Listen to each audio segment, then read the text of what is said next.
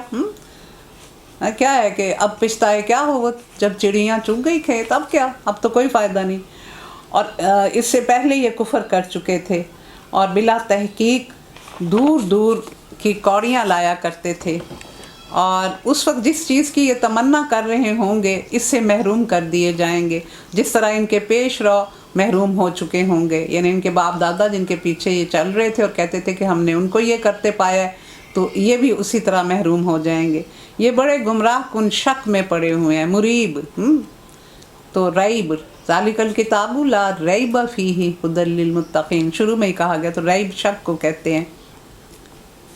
رسول کی تعلیمات پر طرح طرح کے الزامات لگاتے، آوازیں کستے اور فکرے چست کرتے، کبھی کہتے شاعر ہے، کبھی کہتے مجنوں ہے، کبھی توحید کا مذاق اڑاتے، کبھی آخرت کے تخیل پر باتیں چھانٹتے، اور کبھی کہتے کہ کوئی ان کو آ کے سکھا پڑھا جاتا ہے۔ اس چیز کا جواب دیا گیا۔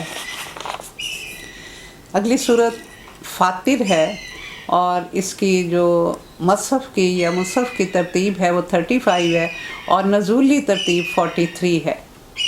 تو یہ پہلی آیت ہی اس کی وجہ تسمیہ ہے کہ فاطر کا لفظ آیا، اور اس کا ایک اور نام بھی ہے۔ بہت سی صورتوں کے دو نام ہیں، اس کا دوسرا نام الملائکہ ہے، اور یہ بھی پہلی آیت ہی میں آیا ہوا ہے۔ اور یہ مکہ کے متوسط دور کی صورت ہے، متوسط دور 5 سے 10 نبوی تک کا تھا، اور اس میں 45 آیات ہیں اور 5 رکوع ہیں۔ اب چھوٹی صورتیں آنا شروع ہو گئی ہیں۔ تو میں نے آپ کو بتایا تھا کہ سورۃ البقرہ، سورۃ آل عمران، اور اس کے بعد سورۃ الانعام، پھر سورۃ الکہف، پھر سورۃ سبا اور فاطر، یہ سب صورتیں الحمدللہ سے شروع ہوتی ہیں۔ تو یہ بھی اسی سے شروع ہو رہی ہے۔ تو جب یہ اس طرح کی مماثلت ہوتی ہے تو صورتوں کا آپس میں بھی کچھ زیادہ ان کی مناسبت ہوتی ہے ایک دوسرے کے ساتھ۔ بسم اللہ الرحمن الرحیم، الحمد للہ فاطر السماوات والارض جاعل الملائکۃ رسلا اولی اجنحۃ مثنی وثلاث ورباع یزید فی الخلق ما یشاء ان اللہ علی کل شیء قدیر۔ ما یفتح اللہ للناس من رحمت فلا ممسک لها وما یمسک فلا مرسل له من بعدہ وهو العزیز الحکیم۔ اللہ کے نام کے ساتھ جو رحمان اور رحیم ہے۔ اور تعریف، الحمد کا مطلب صرف تعریف نہیں ہوتی، یہ 50% شکر ہوتا ہے اور 50% تعریف ہے اللہ کی۔ تمام تعریف اور شکر اللہ کے لیے جو آسمانوں اور زمین کا بنانے والا اور فرشتوں کو پیغام رساں مقرر کرنے والا ہے۔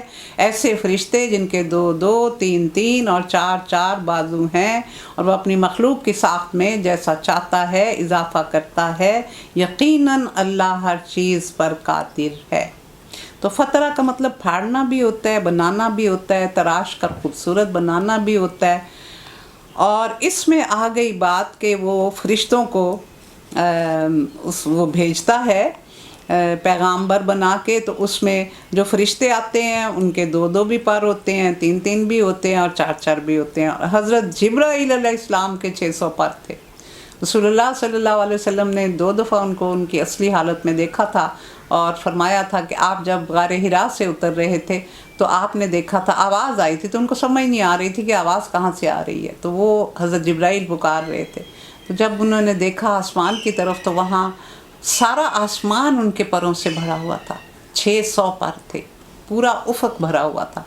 تو یہ اللہ تعالیٰ یعنی یہ اس کی ہے رضا ہے کہ وہ کس کو کیا دیتا ہے، اور وہ اپنی مخلوق کی ساخت میں بھی جیسا چاہتا ہے اضافہ کرتا ہے۔ اب فرشتوں کے بارے میں میں نے پہلے بھی بتایا تھا، لیکن چونکہ فرشتوں کا ذکر بہت زیادہ آیا تو میں پھر دوبارہ اس کو ریپیٹ کر رہی ہوں کہ فرشتے جو بہت زیادہ جن کا یعنی جن کو سردار سمجھا جاتا ہے وہ سب سے یعنی سید الانبیاء حضرت جبرائیل علیہ السلام ہیں، پھر حضرت اسرافیل ہیں، پھر میکائیل ہیں، پھر عزرائیل ہیں۔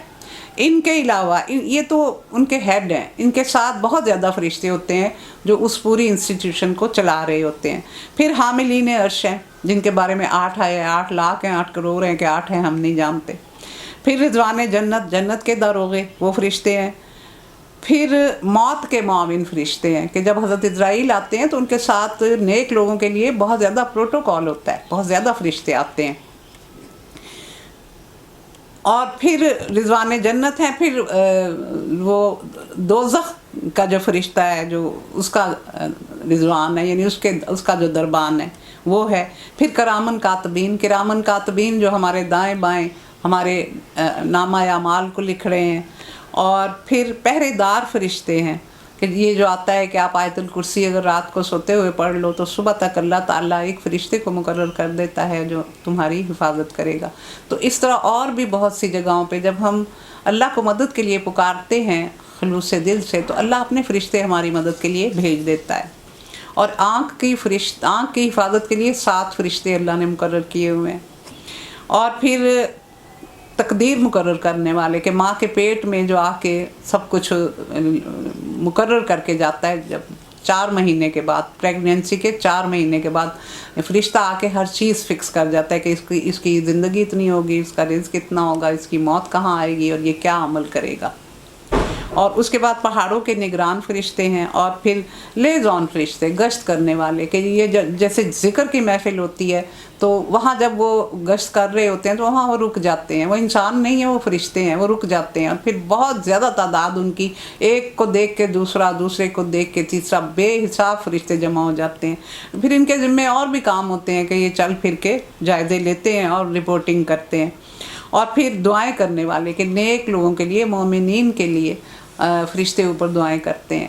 اور جب کوئی شخص کسی کے لیے دعا کرے تو فرشتہ دعا کرتا ہے کہ یا باری تعالیٰ تو اس کو بھی یہ عطا کر دے جو جس کی دعا یہ دوسروں کے لیے کر رہا ہے، تو اس کو بھی یہ عطا کر دے۔ تو وہ بھی انسانوں کے لیے دعائیں کرنے والے بہت سے فرشتے ہوتے ہیں۔ پھر روح کو لے کے اوپر چڑھنے والے، یعنی ایک تو جان نکالنے والا سسٹم ہے اور اس کے بعد روح کو اوپر لے کے جانا، تو اس کے فرشتے۔ پھر منکر اور نکیر یہ قبر میں آئیں گے، یہ نازعات ہوتے ہیں یعنی سختی سے جان نکالنے والے، اور ناشطات ہوتے ہیں آسانی سے جان نکالنے والے کہ مومن بندے کے لیے اور فرشتے ہوتے ہیں اور مشرک کافر کے لیے اور فرشتے ہوتے ہیں۔ منکر نکیر کا مطلب ہے کہ انہوں نے انکار کر دیا ہے کہ نہ یہ ہنسیں گے، نہ مسکرائیں گے، نہ ترس کھائیں گے، 2 سیاہ فام نیلی آنکھوں والے۔ تو یہ ہیں فرشتوں کی باتیں۔ اللہ جس رحمت کا دروازہ بھی لوگوں کے لیے کھول دے اسے کوئی روکنے والا نہیں، اور جسے وہ بند کر دے اللہ کے بعد کوئی دوسرا کھولنے والا نہیں، وہ زبردست اور حکیم ہے۔ تو یہاں جو آیا کہ اللہ مخلوق کی ساخت میں اضافہ کرتا ہے، تو یہ جو ہم روز دیکھتے ہیں، کوئی خوبصورت ہے، کوئی بدصورت ہے، کوئی ذہین ہے، کوئی بہت کوڑ مغز ہے، کوئی کسی کی آواز بڑی خوبصورت ہے، کسی کی آواز بہت بھدی ہے، کسی کی سیرت بہت بہترین ہے تو کوئی اخلاقی طور پہ بالکل کنگلا ہے، کوئی خوش اخلاق ہے، کوئی بد اخلاق ہے، اور کسی میں علم زیادہ ہے اور کوئی بالکل ہی لا علم اور بے علم ہے، اور کوئی ذہین ہے اور کوئی پھر دانش مند بہت ہے، اور کوئی کسی میں کوئی حکمت اور دانائی نہیں ہوتی، اور کچھ بردبار ہوتے ہیں اور کچھ بڑے جلد باز وسیلے۔ تو یہ فرق اللہ نے سب کا حساب رکھا، جیسے فرشتوں کا کہا تو ایسے انسانوں کا بھی۔ اب یہاں آیا کہ میں دینا چاہوں تو کوئی لے نہیں سکتا، اور میں روکنا چاہوں تو کوئی دے نہیں سکتا۔ حضرت معاویہ نے اپنے گورنر کوفہ مغیرہ بن شعبہ کو خط لکھا کہ مجھے کوئی ایسی حدیث بھیجو جو تم نے رسول اللہ صلی اللہ علیہ وسلم سے خود سنی ہو۔ انہوں نے لکھوا کر بھیجا کہ میں نے آپ سے جب آپ نماز سے فارغ ہوتے تھے تو یہ کلمات پڑھتے تھے: لا الہ الا اللہ وحدہ لا شریک لہ لہ الملک و لہ الحمد وہو علی کل شیء قدیر اللہم لا مانع لما اعطیت ولا معطی لما منعت ولا ینفع ذا الجد منک الجد۔ یہ بالکل جو میں نے آیت پڑھی ہے، یہ بالکل دوسری اسرا کی آیت ہے کہ اگر میں دینا چاہوں تو کوئی چھین نہیں سکتا، اور اگر میں لینا چاہوں تو کوئی دے نہیں سکتا۔ لوگوں، تم پر اللہ کے جو احسانات ہیں انہیں یاد رکھو۔ کیا اللہ کے سوا کوئی اور خالق بھی ہے جو تمہیں آسمان اور زمین سے رزق دیتا ہو؟ کوئی معبود اس کے سوا نہیں، آخر تم کہاں سے دھوکہ کھاتے ہو؟ اب اگر اے نبی یہ لوگ تمہیں جھٹلاتے ہیں تو یہ کوئی نئی بات نہیں، تم سے پہلے بہت سے رسول جھٹلائے جا چکے ہیں، اور سارے معاملات آخرکار اللہ ہی کی طرف رجوع کرنے والے ہیں۔ لوگوں، اللہ کا وعدہ پر حق ہے، لہٰذا دنیا کی زندگی تمہیں دھوکے میں نہ ڈالے، اور نہ وہ بڑا دھوکے باز تمہیں اللہ کے بارے میں دھوکہ دینے پائے کہ در حقیقت شیطان تمہارا دشمن ہے، تم اس کو اپنا دشمن سمجھو۔ اب یہاں بڑا دھوکے باز شیطان برے کاموں کو اچھا ثابت کر کے تمہیں اس میں مبتلا نہ کر دے کہ تمہارا حال یہ ہو جائے کہ تم گناہ بھی کرتے رہو اور یہ سمجھتے رہو کہ ہم اللہ کے نزدیک مقبول ہیں اور ہمیں عذاب نہ ہوگا۔ یہ سب سے بڑی حماقت ہوتی ہے نا۔ وائے نادانی متائے کارواں جاتا رہا، کارواں کے دل سے احساس زیاں جاتا رہا، کہ اپنے نقصان کا ہی نہیں پتہ انسان کو، سب سے بڑا نقصان یہ ہے۔ اور دھوکہ وہ کیا دے رہا ہے کہ جیسے بابر با عیش کوش کے عالم دوبارہ نیست ہے، موج کر لو، بس یہی دنیا ہے، کھا پی لو ہے۔ اب اگر کوئی بڑی محنت کر رہا ہو، مثال کے طور پہ اگر دین کے کام میں بھی یا کسی اور کام اچھے کام میں بھی، تو بڑے ہمدرد بن کے لوگ کیا سمجھاتے ہیں کہ آپ اتنی مشقت میں اپنے آپ کو ڈال رہے ہو، کھایا پیا کرو، بس اپنے آپ کو بڑا موج میں رکھا کرو۔ یہ بڑی اچھی نصیحت وہ اپنی طرف سے کر رہے ہوتے ہیں۔ حضرت علی سے ایک شخص نے کہا کہ آپ سارا وقت عبادت میں مصروف رہتے ہیں اور اپنا سارا مال اللہ کی راہ میں خرچ کر دیتے ہیں، اور اگر آخرت نہ ہوئی تو پھر کیا ہوگا؟ تو آپ نے بڑا خوبصورت جواب دیا۔ آپ نے کہا کہ اگر ہم عبادت میں لگے رہتے ہیں تو ہم بری باتوں سے بچ جاتے ہیں، تمہارا فائدہ ہے کہ عبادت میں مصروف رہتے ہیں تو برے کاموں سے ہم اور بری باتوں سے ہم بچے رہتے ہیں، اور اگر ہم مال خرچ کرتے ہیں تو اس سے لوگوں کو بھلا ہوتا ہے، وہ ہمیں دعائیں دیتے ہیں اور ہمیں اس سے بڑا سکون ملتا ہے۔ وہاں ہی آپ نے اس کے ساتھ حساب برابر کر دیا، تو آخرت ہوئی تو وہاں بھی ہمیں فائدہ ہی ہوگا۔ وہ تو اپنے پیروکاروں کو اپنی راہ پر اس لیے بلا رہا ہے کہ وہ دوزخیوں میں شامل ہو جائیں، کہ وہ خود دوزخی ہے، اس کو پتہ ہے اس کا انجام کیا ہے، تو وہ یہ چاہتا ہے کہ لوگ بھی اس کی طرح ہو جائیں۔ جو لوگ کفر کریں گے ان کے لیے سخت عذاب ہے، اور جو ایمان لائیں گے اور نیک عمل کریں گے ان کے لیے مغفرت اور بہت بڑا اجر ہے۔ اور جس کے لیے اس کا برا عمل خوشنما بنا دیا گیا ہو اور وہ اس سے اچھا سمجھ رہا ہو تو کچھ ٹھکانہ ہے اس کی گمراہی کا، یعنی اس سے زیادہ گمراہ تو کوئی ہے ہی نہیں کہ وہ گناہ کرے اور سمجھے کہ وہ بڑے اچھے عمل کر رہا ہے۔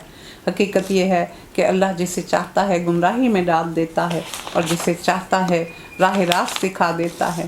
بس اے نبی خام خواہ تم اپنی جان ان لوگوں کے غم میں نہ گھلاؤ، بے شک جو یہ کر رہے ہیں اللہ اس کو خوب جانتا ہے۔ یصنعون صنعت، ایک شخص ایسا ہے کہ برا کام کرتا ہے تو وہ جانتا ہے اور مانتا ہے کہ میں برا کام کر رہا ہوں، اور اس کا ضمیر اس کو اندر سے کچوکے بھی دیتا ہے۔ اور ایک شخص وہ ہے اور جو برا کام کرتا ہے اور سمجھتا ہے کہ میں بہت اچھے نیک کام کر رہا ہوں، میرا رب اس سے بڑا راضی ہو رہا ہے۔ تو اس کی صرف عادتیں نہیں بدلتی بلکہ دل دماغ ہر چیز ہی اس کی بگڑ جاتی ہے اور اسے ہدایت نصیب نہیں ہوتی۔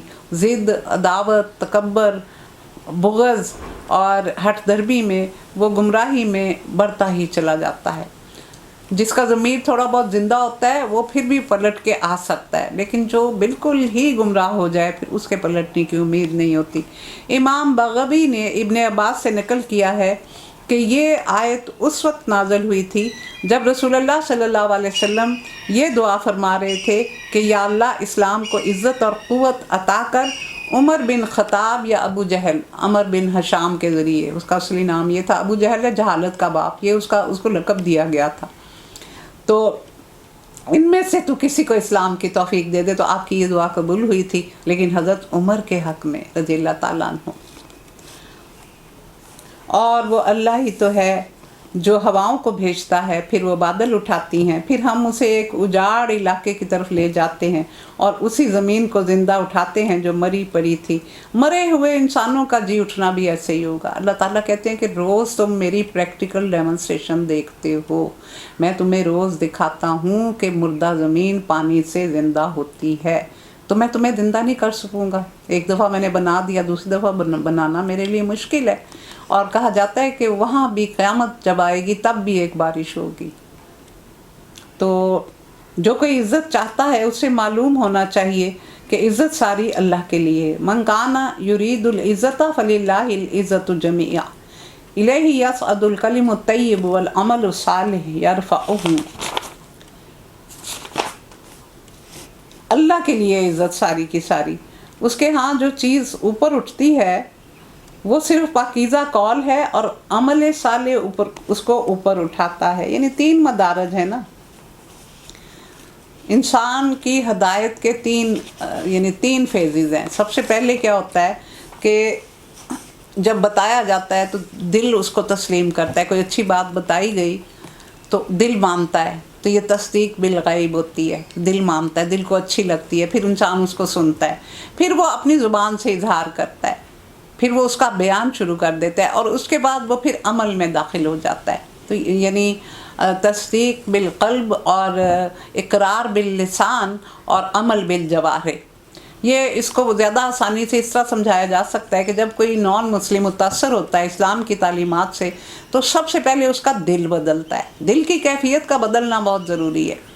جب اس کا دل بدلتا ہے تو پھر وہ جاتا ہے کسی کے پاس، تو وہ کہتے ہیں کہ آؤ، کسی عالم کے پاس گیا، اس نے کہا ہاں آپ کلمہ پڑھ لو، پھر وہ زبان سے اقرار یعنی کلمہ پڑھنا، اور پھر اس کو کہا جاتا ہے کہ اب تم وضو کرو اور غسل اور وضو کے بعد تم اب نماز پڑھو، تو وہ عمل بالجوارح، کہ یہ ساری چیزیں ہوتی ہیں تو نیک عمل ہوتا ہے۔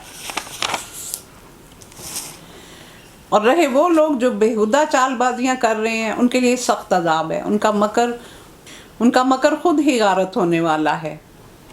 اور اس میں جو عزت کا آیا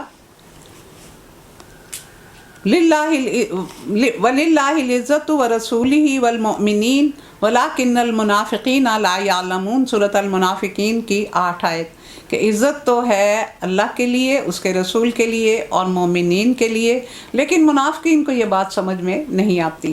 حضرت عبداللہ بن مسعود فرماتے ہیں ہم جتنی احادیث بیان کرتے ہیں سب کی تصدیق کتاب اللہ سے پیش کر سکتے ہیں۔ جب بندہ سبحان اللہ وبحمدہ والحمد للہ ولا الہ الا اللہ واللہ اکبر تبارک اللہ پڑھتا ہے تو ان کلمات کو فرشتے اپنے پروں پر اٹھا کر اوپر لے کے جاتے ہیں۔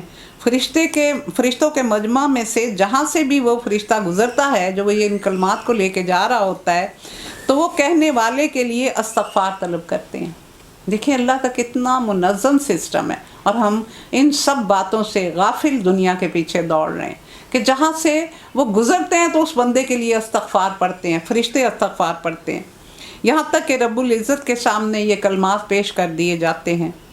اور عزت کسے ملتی ہے؟ کلمہ طیبہ پڑھنے والے کو، کہ جب وہ عمل صالح کرتا ہے تو فرشتے اللہ کے مقرب جو ہیں وہ وہاں وہ بھی عزت پاتے ہیں، اور انبیاء اللہ کے قریب ہوتے ہیں وہ بھی عزت پاتے ہیں، اور انسان مومن جب اپنے عمل سے، اپنی عبادات سے وہ جب اللہ کے قریب ہوتا ہے تو وہ بھی عزت پاتا ہے۔ رسول اور انبیاء عزت پاتے ہیں، فرشتے عزت پاتے ہیں، اور مومنین عزت پاتے ہیں، صالحین عزت پاتے ہیں۔ اور حدیث نبوی ہے، فرمان رسول ہے، اللہ تعالیٰ کسی قول کو بغیر عمل کے، کسی قول اور عمل کو بغیر نیت کے، اور کسی قول، عمل اور نیت کو بغیر مطابقت سنت کے قبول نہیں کرتا۔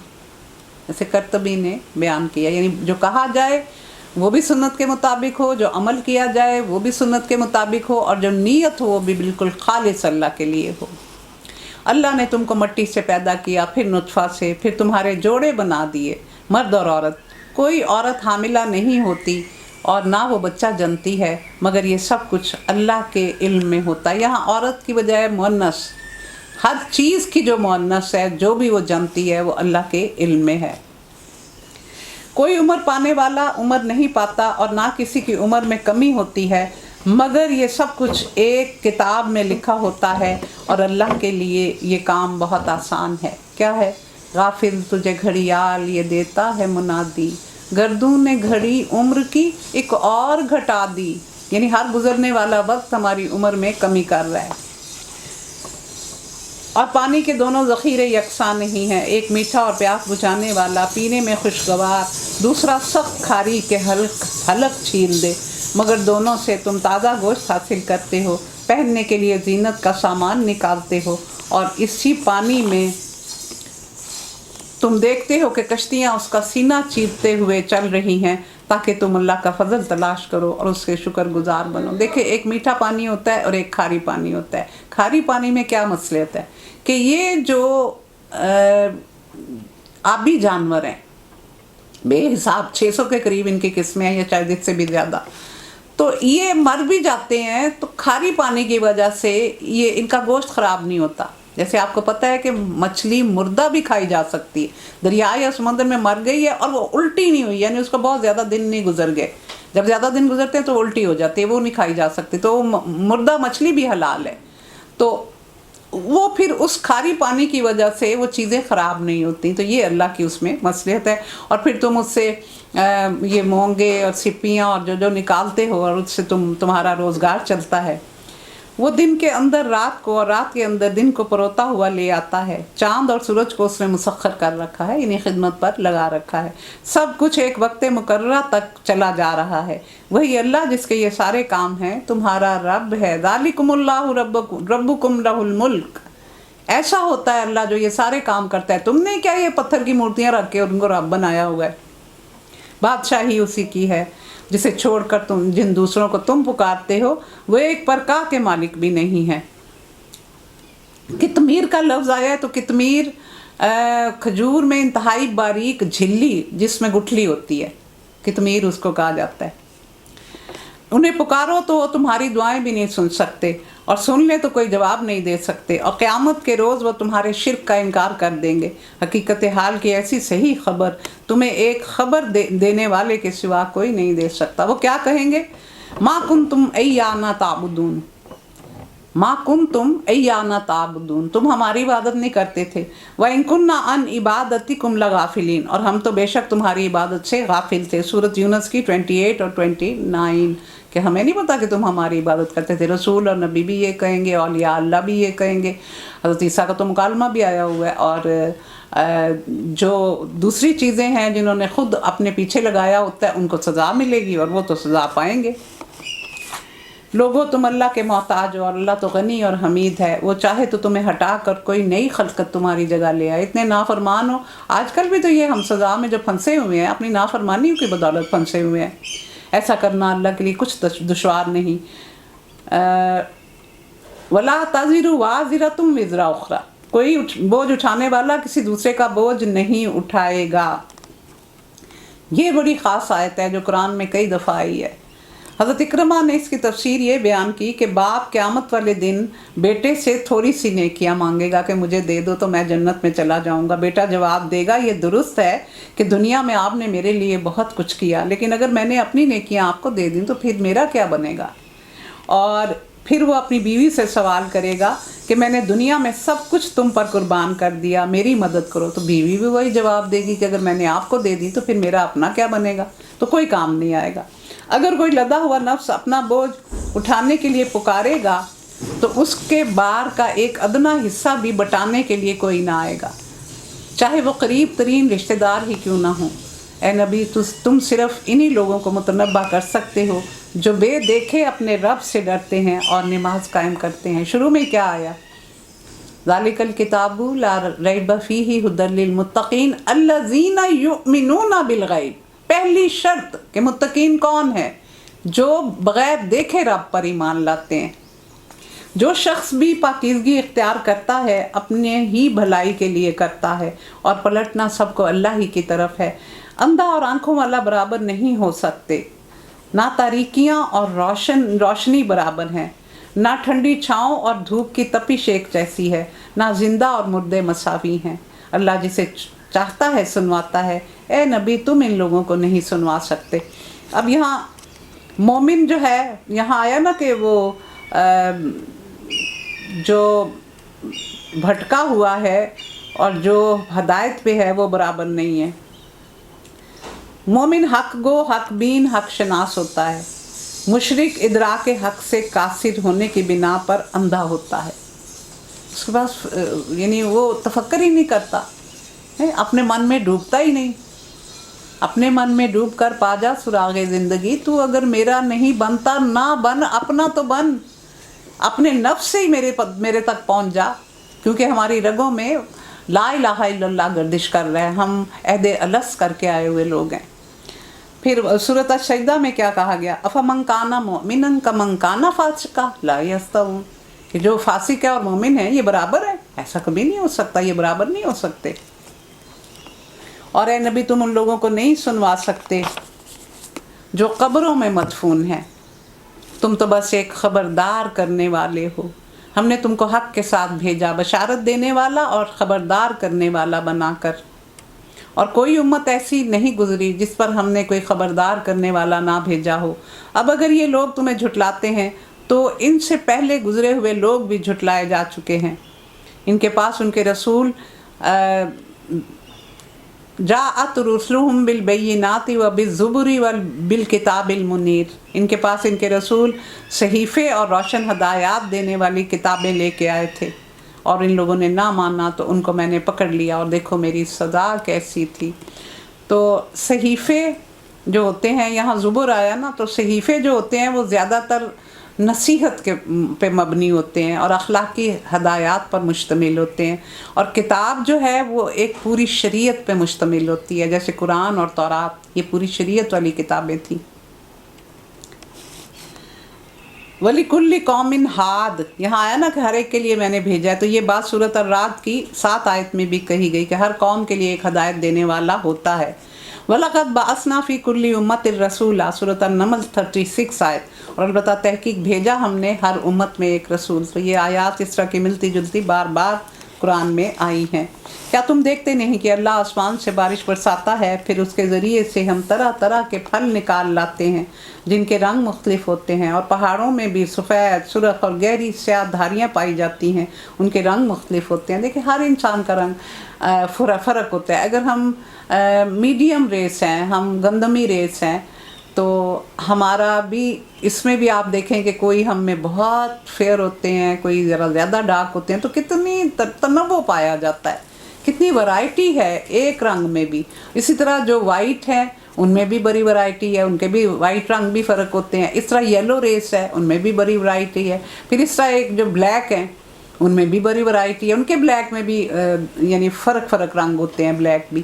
تو یہ اللہ تعالیٰ نے چیزوں کے رنگ رکھے اور ہر ایک میں ایک خاص اللہ تعالیٰ کی طرف سے یعنی ایک خاص خوبصورتی ہوتی ہے ہر رنگ میں. آپ یہ نہ سمجھیں کہ بلیک خوبصورت نہیں ہوتے یا یہ کہ وائٹ سارے وائٹ بڑے خوبصورت ہوتے ہیں، ایسا نہیں ہوتا. اور اسی طرح انسانوں اور جانوروں اور مویشیوں کے رنگ بھی مختلف ہیں. تو جب یہ ریور جا رہا ہوتا ہے تو اتنا خوبصورت لگتا ہے کہ دل چاہتا ہے بندہ ان کو دیکھتا ہی رہے. انما یخشی اللہ من عبادہ العلماء ان اللہ عزیز غفور. حقیقت یہ ہے کہ اللہ کے بندوں میں سے صرف علم رکھنے والے لوگ ہوتے ہیں جو اس سے ڈرتے ہیں. بے شک اللہ زبردست اور درگزر کرنے والا ہے. تو یہ کیا ہے کہ حضرت حسن بصری نے اس آیت کی تفسیر میں فرمایا کہ عالم کون ہوتا ہے جو خلوت اور جلوت میں اللہ سے ڈرتا ہو، یعنی تنہائی میں بھی اللہ سے اسی طرح ڈرے جیسے لوگوں کے سامنے، اور جس چیز کی اللہ نے ترغیب دی ہے اسے مرغوب ہو، اور جو چیز اللہ کے نزدیک مبغوث ہے وہ اس سے نفرت کرے.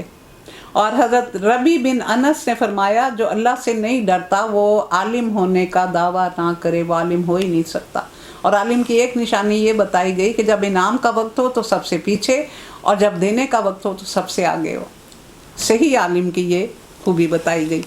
حضرت عبداللہ بن مسعود نے فرمایا لیس العلم عن کثرت الحدیث ولکن علم عن کثیرت الخشیہ، کہ علم یہ نہیں ہے کہ کس حدیث کو بہت زیادہ بیان کیا جائے، بلکہ خوف خدا کی کثرت جو زیادہ ہوتی ہے تو وہ علم والا ہوتا ہے، جس میں اللہ کا خوف زیادہ ہوتا ہے. جو حدیثیں بہت بیان کر رہا ہے، جو بیان بڑے خوبصورت دے رہا ہے لیکن اس کے اندر خشیت نہیں، تو وہ صحیح عالم نہیں کہلائے گا. جو لوگ کتاب اللہ کی تلاوت کرتے ہیں اور نماز قائم کرتے ہیں اور جو کچھ ہم نے انہیں دیا ہے اس میں سے کھلے اور چھپے خرچ کرتے ہیں، یقیناً وہ ایک ایسی تجارت کے متوقع ہیں جس میں انہیں کبھی نقصان نہ ہوگا. اور اس تجارت میں انہوں نے اپنا سب کچھ اس لیے کھپایا تاکہ اللہ ان کے اجر پورے کر کے ان کو دے اور اپنے مزید فضل سے نوازے. بے شک اللہ بخشنے والا قدردان ہے. اے نبی، جو کتاب ہم نے تمہاری طرف وحی کے ذریعے بھیجی ہے وہی حق ہے، تصدیق کرتی ہوئی آئی ہے ان کتابوں کی جو اس سے پہلے آئی تھیں.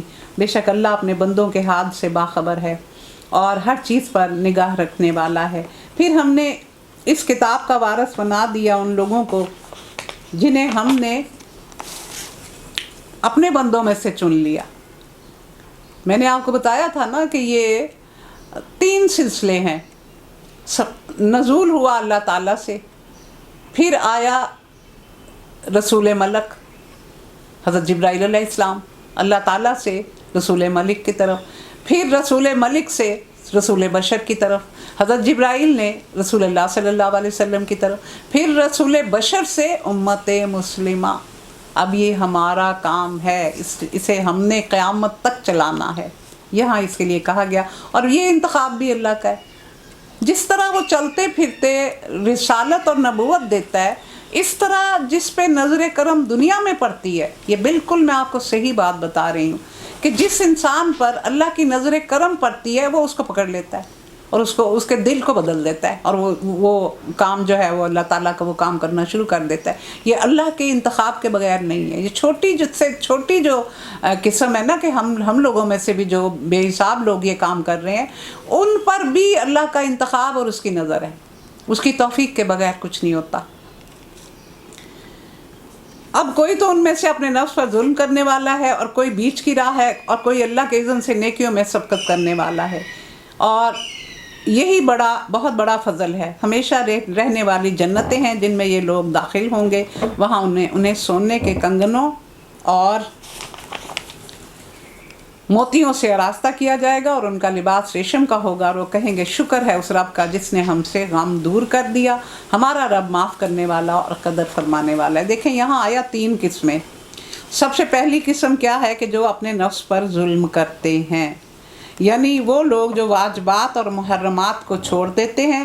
حلال اور حرام کا ان کو فرق ان کے نزدیک مٹ جاتا ہے نا، کہ ظلم کر رہے ہیں اپنی جانوں پر، تو انہیں پھر رنج و غم کے بعد جنت ملے گی. ان کا حساب بہت سخت ہوگا. دوسری قسم آ گئی کہ بیچ کے درمیانے لوگ جو ہیں مقتصد، اور وہ کون سے ہیں کہ ان سے وراثت کا حق کم و بیش ادا کرتے ہیں مگر پوری طرح نہیں کرتے، یعنی مستحب کو ترک کر دیا، مکروہات سرزد ہو گئیں، ان سے ہلکا حساب لیا جائے گا، کیونکہ نیکی کے کام بھی کر لیے، کبھی گناہ بھی ہو گیا، کبھی کوئی خطا بھی ہو گئی، ساتھ ساتھ نیکیاں بھی چل رہی ہیں، تو ان کا حساب ہلکا ہوگا۔ تیسرے ہیں سابقون الاولون، سبقت کرنے والے، یہ سب سے بڑے درجے کے لوگ ہیں، صف اول کے لوگ، یہی دراصل اس وراثت کا حق ادا کرنے والے ہیں، جو اللہ نے اپنی وراثت ڈالی ہے نا کہ یہ تم نے کام کرنا ہے۔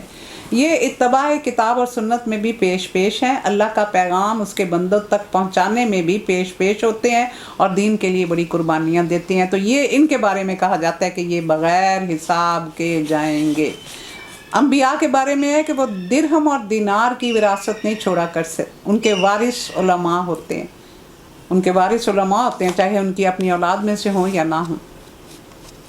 پھر یہاں کہا گیا کہ ان کو یہ اس طرح ان کو سونے کے کنگن اور موتیوں کے کنگن اور ریشمی لباس پہنایا جائے گا۔ تو حضرت حذیفہ فرماتے ہیں کہ میں نے رسول اللہ صلی اللہ علیہ وسلم سے سنا، آپ نے فرمایا ریشمی لباس نہ پہنو اور سونے اور چاندی کے برتنوں میں پانی نہ پیو اور نہ ان کی پلیٹوں میں کھانے کھایا کرو، کیونکہ یہ چیزیں دنیا میں کفار کے لیے ہیں اور آخرت میں مومنین کے لیے۔ اسے بخاری اور مسلم میں بیان کیا گیا۔ اور امام قرطبی نے فرمایا کہ حضرات مفسرین نے فرمایا کہ ہر جنتی کے ہاتھ میں 3 کنگن پہنائے جائیں گے، ایک سونے کا، ایک چاندی کا اور ایک موتیوں کا۔ اور حضرت عبداللہ بن عمر کی روایت ہے کہ رسول اللہ صلی اللہ علیہ وسلم نے فرمایا، یہاں آیا نا کہ اللہ نے شکر ہے اس ذات کا جس نے ہم سے غم دور کر دیا اور ہمیں جنت عطا کی، تو اس کے بارے میں ہے کہ رسول اللہ صلی اللہ علیہ وسلم نے فرمایا کلمہ لا الہ الا اللہ کہنے والوں میں نہ موت کے وقت کوئی وحشت ہوتی ہے، نہ قبر میں، نہ محشر میں، گویا کہ میں دیکھ رہا ہوں کہ جس وقت یہ لوگ اپنی قبروں سے اٹھیں گے تو یہ کہتے ہوئے اٹھیں گے، یہ آیت الحمدللہ الذی اذھب عنا الحزن، یہ کہتے ہوئے وہ اپنی قبروں میں سے اٹھیں گے، جس نے ہمیں اپنے فضل سے ابدی قیام کی جگہ ٹھہرا دیا، اب یہاں نہ کوئی مشقت پیش آتی ہے، نہ تکان لاحق ہوتی ہے، اور جن لوگوں نے کفر کیا ان کے لیے تو جہنم ہے، نہ ان کا قصہ پاک کر دیا جائے گا کہ مر جائیں، اور نہ جہنم کے عذاب میں کوئی کمی آئے گی، موت تو ہے ہی نہیں، موت کو تو اللہ نے مینڈے کی صورت میں حساب کتاب مکمل ہونے کے بعد مینڈے کو بلانا ہے اور اس کو ذبح کر دینا ہے، اور پھر اعلان کرنا ہے کہ میں نے موت کو مار دیا، اب کسی کے لیے موت نہیں ہے۔ اس طرح ہم بدلہ دیتے ہیں ہر شخص کو جو کفر کرنے والا ہے، اور وہ چیخ چیخ کے کہے گا اے ہمارے رب ہمیں یہاں سے نکال تاکہ ہم نیک عمل کریں ان اعمال سے مختلف جو ہم پہلے کرتے رہے، اور پھر انہیں کہا جائے گا کیا ہم نے تم کو اتنی عمر نہ دی تھی کہ تم سبق حاصل کر سکتے، اور تمہارے پاس خبردار کرنے والا بھی آیا تھا، اب مزہ چکھو، ظالموں کا وہاں کوئی مددگار نہ ہوگا۔ بے شک اللہ آسمانوں اور زمین کی ہر پوشیدہ چیز سے واقف ہے، وہ سینوں کے چھپے ہوئے راز بھی جانتا ہے، وہی تو ہے جس نے تمہیں زمین میں خلیفہ بنایا۔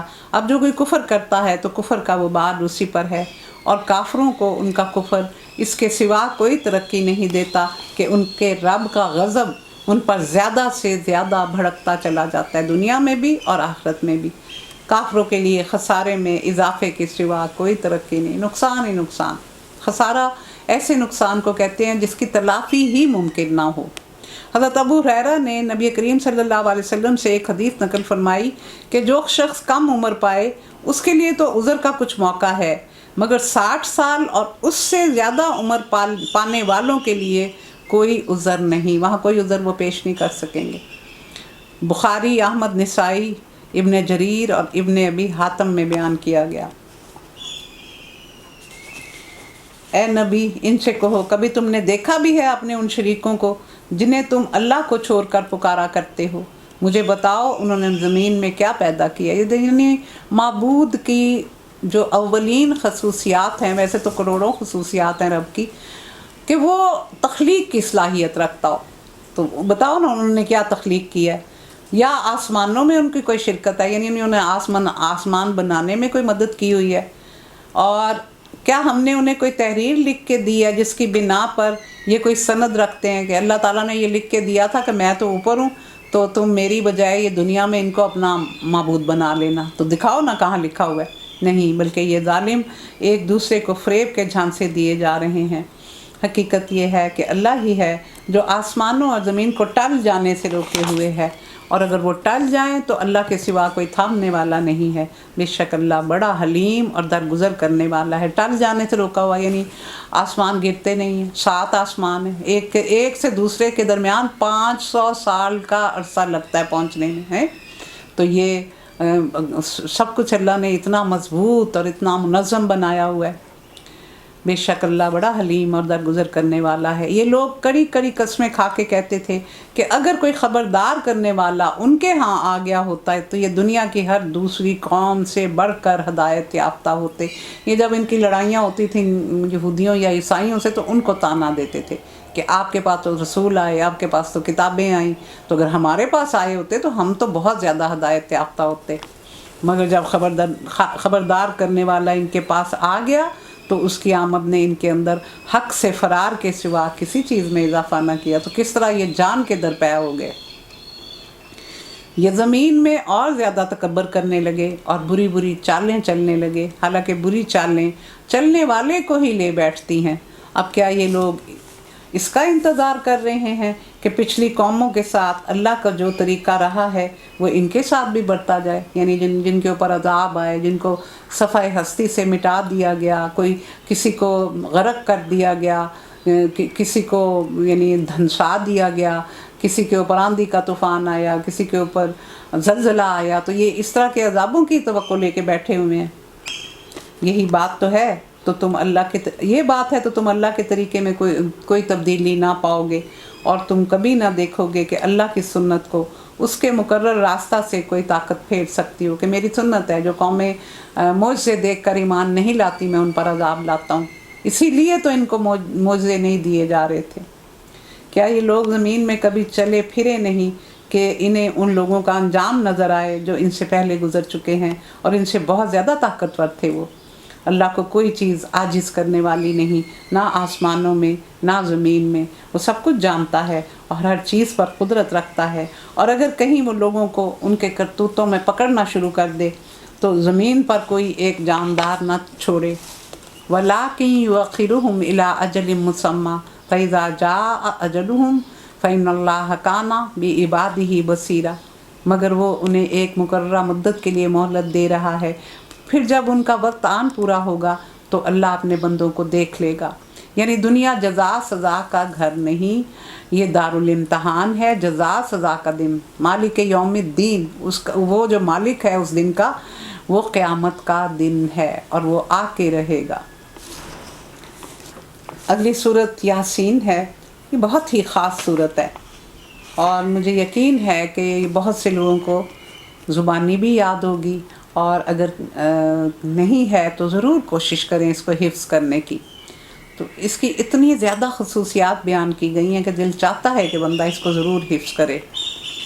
اور بزاز میں فرمان رسول ہے، میری چاہت ہے کہ میری امت کا ہر فرد جو ہے اسے یہ صورت یاد ہو، کہ رسول اللہ صلی اللہ علیہ وسلم کی خواہش بھی ہے، 2 اجر ملیں گے ہمیں۔ ابن عربی نے احکام القرآن میں فرمایا کہ امام مالک نے فرمایا یہ اللہ کے ناموں میں سے ایک نام ہے، یاسین۔ ابن عباس سے بھی ایسی ہی روایت ملتی ہے۔ ایک روایت میں ہے کہ یہ حبشی زبان کا لفظ ہے جس کے معنی ہیں اے انسان، اور انسان سے مراد رسول اللہ ہیں۔ اور ابن جبیر کی روایت ہے کہ یہ رسول اللہ کا نام ہے، یا سیدی، آپ کو یا سیدی یعنی اے سردار کہہ کے مخاطب کیا گیا۔ اور یہ متوسط یا آخری دور کی صورت ہے، متوسط 5 سے 10 اور آخری 10 سے 13۔ اس کا نام حدیث میں عظیمہ آیا ہے، یعنی بہت عظمت والی۔ حدیث کے مطابق تورات میں اس کا نام معمہ آیا ہے، یعنی اپنے عام پڑھنے والوں کے لیے دنیا اور آخرت کی برکات اور خیرات عام کرنے والی، اور اس کے پڑھنے والے کا نام شریف آیا ہے۔ بعض روایات میں اس کا نام مدافعہ آیا ہے، یعنی اپنے پڑھنے والوں سے بلاؤں کو دفع کرنے والی، ہٹانے والی۔ بعض میں اس کا نام قاضیہ آیا ہے، یعنی حاجات کو پورا کرنے والی. اسے روح المعانی میں بیان کیا گیا ہے.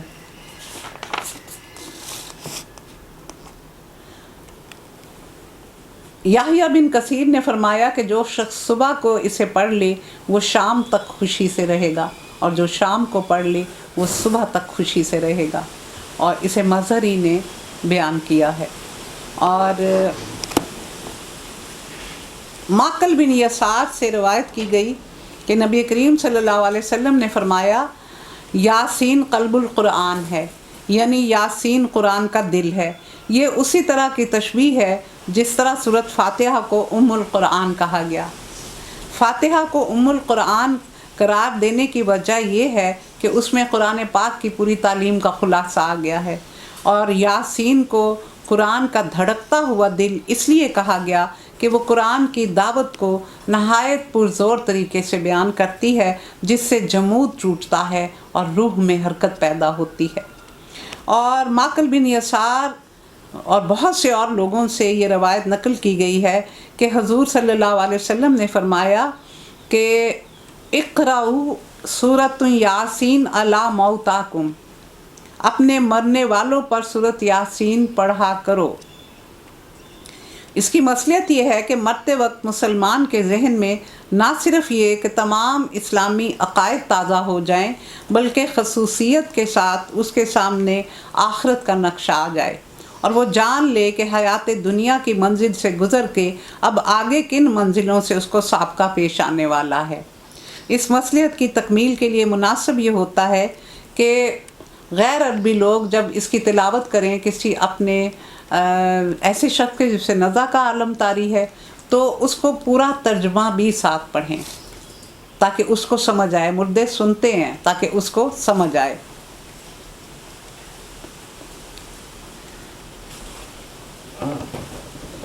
اب یہاں کیا بتایا گیا، یہ چیز میں نے آپ کو پہلے بھی بتائی تھی کہ حضرت ابو ہریرہ سے روایت ہے کہ رسول اللہ صلی اللہ علیہ وسلم نے فرمایا کہ زمین و آسمان کی تخلیق سے 2000 سال پہلے اللہ نے سورۃ طٰہٰ اور یاسین فرشتوں کو سنائی، تو انہوں نے سن کے سبحان اللہ کہا اور کہا کہ بہت بابرکت ہے وہ قومیں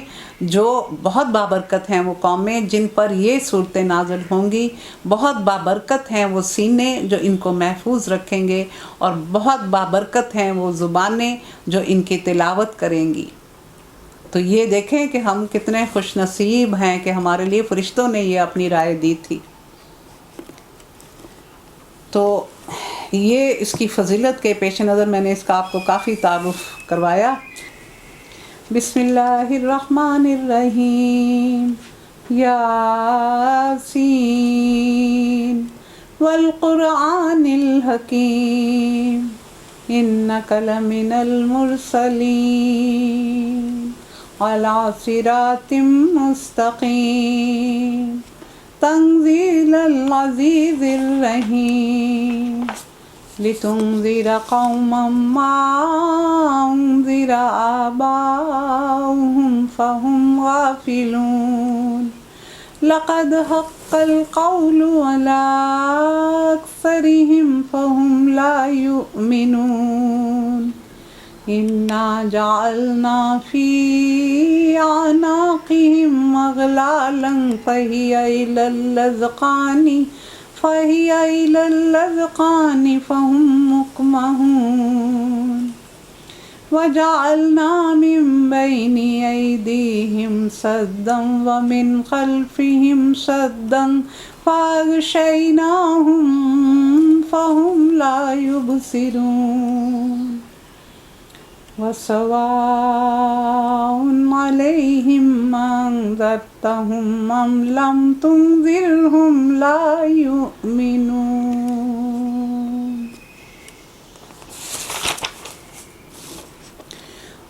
اللہ کے نام کے ساتھ جو رحمان اور رحیم ہے. یاسین، اس کی میں نے آپ کو کافی باتیں بتائیں.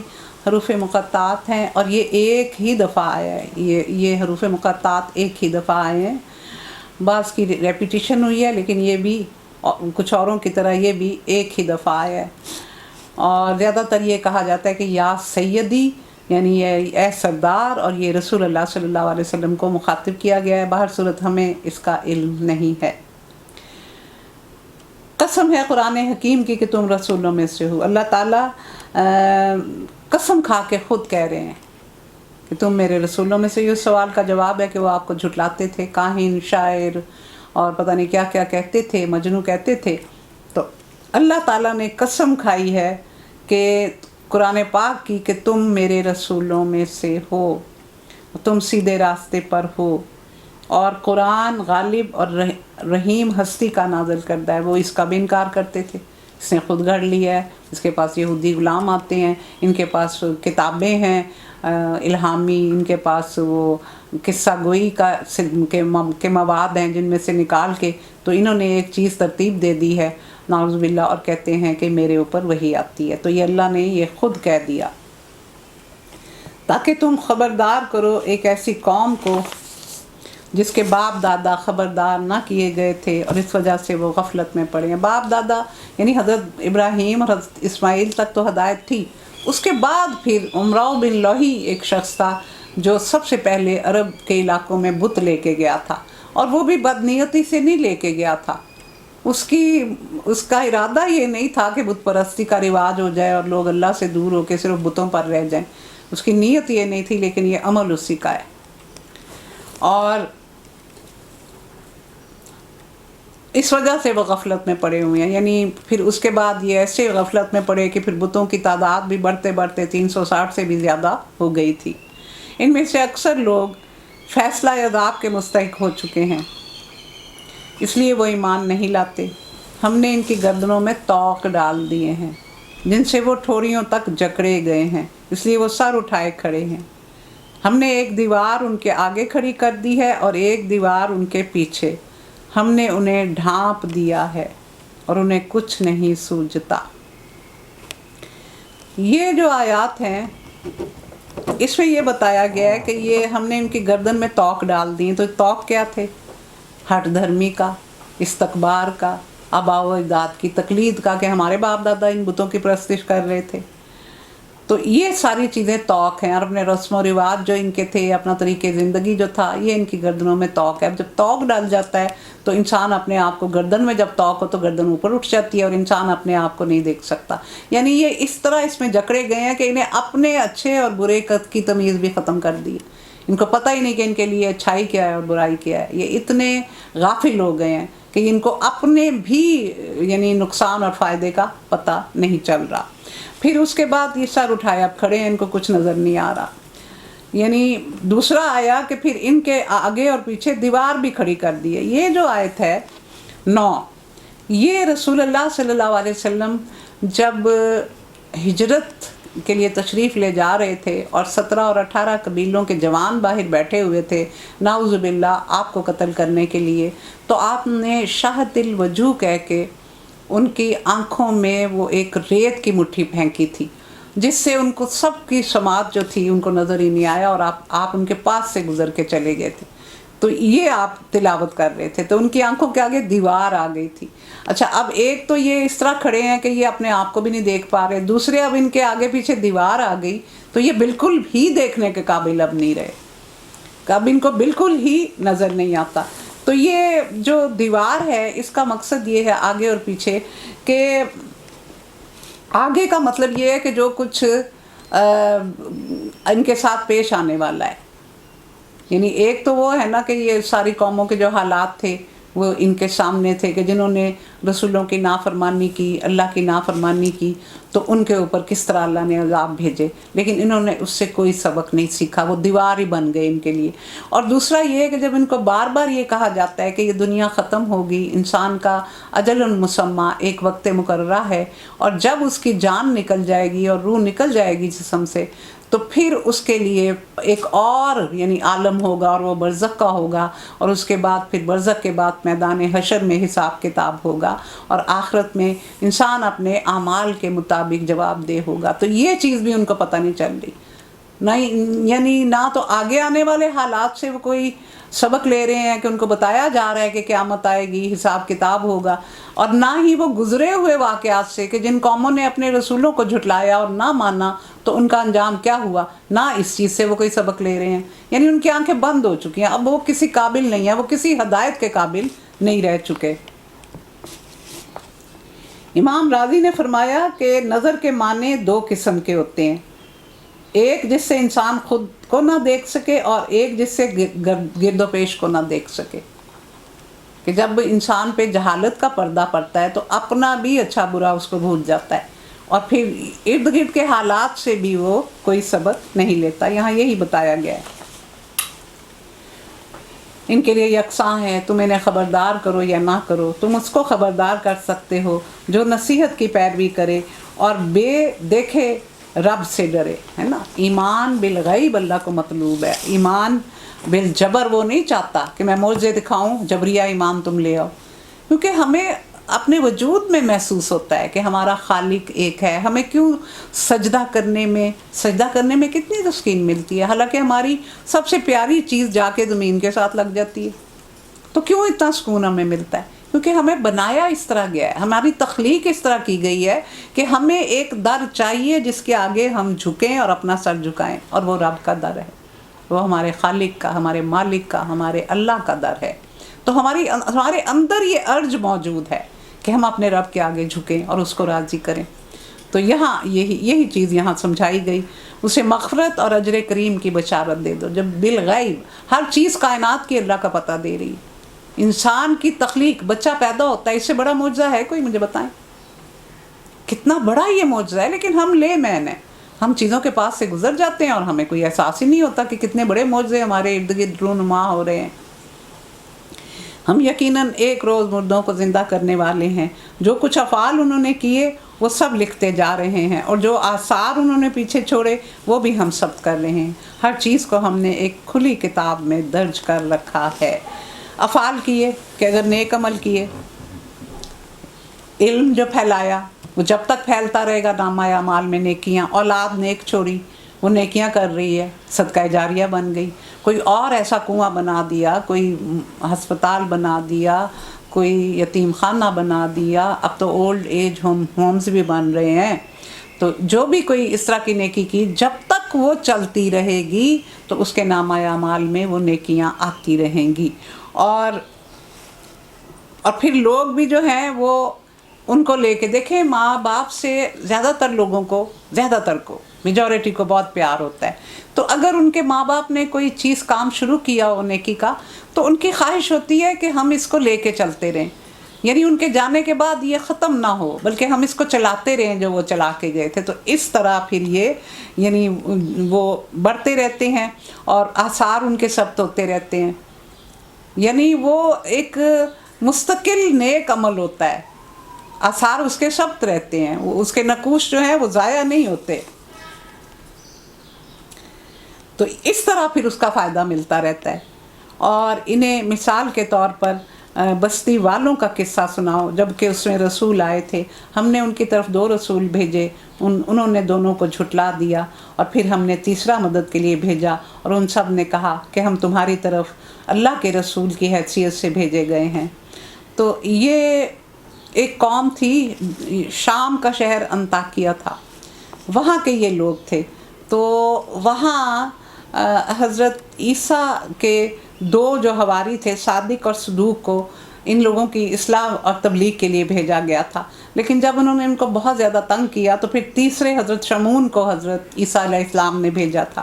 تو وہاں جب وہ گئے تو ایک شخص تھا یوسف نجار ہوتا ہے بڑھئی، تو اس سے جب ملاقات ہوئی تو اس کا بیٹا 2 سال سے بیمار تھا اور اسے جذام یعنی کوڑ کا مرض تھا۔ تو اس نے کہا کہ اگر آپ لوگ میرے اس بچے کو ٹھیک کر دیں گے تو میں آپ کی بات مان لوں گا۔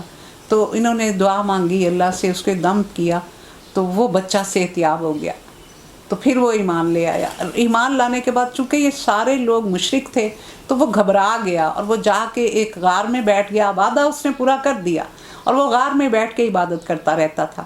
تو یہ اس کی بات آ رہی ہے آگے۔ لیکن بستی والوں نے ان کو جھٹلایا اور انہوں نے کہا کہ تم ہمارے جیسے انسان ہو۔ حضرت ابن اسحاق نے حضرت ابن عباس اور کعب احبار اور وہب بن منبہ کی روایت نقل کی ہے کہ یہ تینوں جو تھے وہ اللہ کے نبی تھے، اور تم ہمارے جیسے انسان ہو، اور رحمان نے ہرگز کوئی چیز نازل نہیں کی،